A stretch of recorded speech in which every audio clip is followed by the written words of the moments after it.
In the meantime, we do want to get into this new bombshell report right now, just moments ago coming in from the Wall Street Journal. And I'm going to read from some of the piece, and this is quite stunning. Let's take some of this video. This is what we know. According to the Wall Street Journal, they just published this piece that a gunman who tried to kill Donald Trump was able to fly a drone and get aerial footage of the Western Pennsylvania fairgrounds shortly before the former president was set to speak there. Law enforcement officials briefed on the matter said, further underscoring the stunning security lapses ahead of Trump's near assassination. This is a piece by Sadie Gurman and Aruna Viswanatha. They go on to say in their reporting that Thomas Matthew Crooks flew the drone on a programmed flight path earlier in the day on July the 13th to scour the Butler Farm showgrounds ahead of Trump's ill-fated rally, according to the officials. The predetermined path, the officials added, suggests Crooks flew the drone more than once as he researched and scoped out the event site. You see images of him there. The 20-year-old would-be assassin fired at least 6 rounds from the roof of the American Glass Research Building, roughly 400 feet away from where Trump spoke, killing 1 spectator, critically injuring 2 others, and leaving Trump with a grazed wound to the ear. A Secret Service sniper team shot back, killing Crooks, whose motive still, almost a week on, remains a mystery there as well. So, of course, we've been showing you some of these live pictures outside of the Crooks home there in Bethel Park. Police are done searching it, but there is somewhat of a cordon still in that neighborhood. Now, the Wall Street Journal piece goes on to say, multiple investigations are underway into how a gunman was able to climb onto a rooftop with a clear line of sight to Trump and open fire with an AR-15 rifle. Police had become suspicious of Crooks more than an hour earlier when officers saw him milling about the edges of the rally with a rangefinder and a backpack. Now, the use of the drone was just one way in which authorities have said Crooks planned his attack. Crooks, described by friends as very smart yet withdrawn, began researching the site shortly after the Trump campaign announced the rally on July the 3rd. He registered for the event on July the 7th, according to officials, and he visited the farm showgrounds a few days later to scope it out. Now, remember, on July 13th, officials said he returned with a pair of homemade bombs that appeared to be designed to be set off by remote control, as they were fitted with a receiver, like the kind used to set off fireworks remotely. Investigators found the rudimentary explosives in Crooks's car, parked close to the grounds, along with a ballistic carrier or vest with 3 30-round magazines in it, an indication he might have wanted to cause greater carnage. So this bombshell piece coming in the Wall Street Journal saying that that gunman, Thomas Matthew Crooks, was able to fly a drone and get aerial footage of the fairgrounds shortly before Trump started speaking there. So that is quite a significant piece of reporting in the Wall Street Journal. We wanted to bring that to you as well. I was reading from the Journal piece as well, some incredible reporting into this investigation. As we go into the weekend here, we're going to be showing you the rally tomorrow in Grand Rapids, Michigan. Trump and Vance will be on the stage for the first time together as a ticket there. And you heard in Kaylee Schuyler's reporting, some people went there to the Van Andel Arena in Grand Rapids just to get a look at the security posture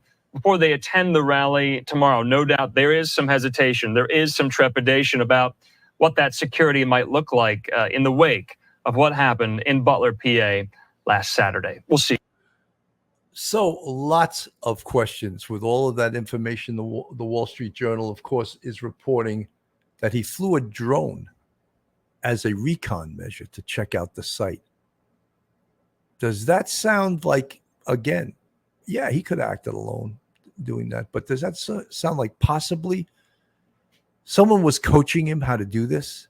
The Wall Street Journal also reported that he had 3 30-round magazines. That's 90 rounds. Hey, I can do math. I know I was a cop, but I can do basic multiplication. So he had 90 rounds on him. Impound the media. You seem to push off conspiracy theories. Did they get to you? Have you been compromised? Discreetly signal us if they were here, if they here now watching. Impound media. I'm keeping an open mind, and I'm keeping the possibility that Thomas Crooks did have help, that he was not a lone wolf, as is being immediately suggested. And what I say, because I was a 27-year NYPD veteran, 16 years in the detective bureau, is that investigation takes time. You know, we're not going to have the information immediately because the public and the politicians demand it. Guess what? It takes time. Information takes time to get back. All right. Can we have preliminary information and let the public know that this is preliminary and it's subject to change? That is the line that every police department should say, every law enforcement agency should say when they report on a situation like this. The information we are giving you is preliminary and it's subject to change. We just want you to know that. So would that satisfy most people? I think so, but we're not getting any information from the law enforcement, are we? We're getting it from the press, our free press, thank God, we're getting it from. I am not pushing conspiracy theories. I'm just laying out there the possibility that there could be one. Would anyone have thought in the 1960s, I don't know the exact year President John F. Kennedy was assassinated, would anyone have thought that that could have been a conspiracy theory? It's widely thought of now that there was some government involved in that, wasn't there? So this is early. This is a little more than a week since this shooting. So do we have to keep an open mind about what may have happened here? You bet. You bet we do. You know, and if you don't, as I said, I'm not for everybody. Go on another channel that doesn't believe that this could potentially be a conspiracy. It possibly could, and I'm not saying it is, but I want to leave an open mind out there because there's a lot of things that bother me about this case. You know, so many mistakes by law. Why was the airspace not totally frozen on the day that a former president was giving a rally out in a field in Butler, Pennsylvania? Can you answer that? Can anyone answer that? Can anyone answer how Thomas Crooks was able to walk into this site with a rangefinder and then didn't have someone glued to him? All right, you want to let him come in with that rangefinder? Put a cop on him that doesn't lose sight of him, like glue is stuck to his ass the whole time. Because guess what? He wouldn't have been able to act that out. Or, you know something? This guy's too suspicious. Let's get him off this site. Or better yet, we can't let Trump take that stage till we figure out what the hell this guy is, what he's doing, you know. But they did. All of those mistakes, in fact, happened. So are we thinking that the Secret Service did this on purpose? I'm certainly not. I'm thinking it was a huge mistakes happened, though. But when our government doesn't come out and get in front of these mistakes, then we as citizens have the right to ask questions. Debbie L. from the chat, what 20-year-old does not have social media accounts? Was everything scrubbed before his attempt to assassinate President Trump?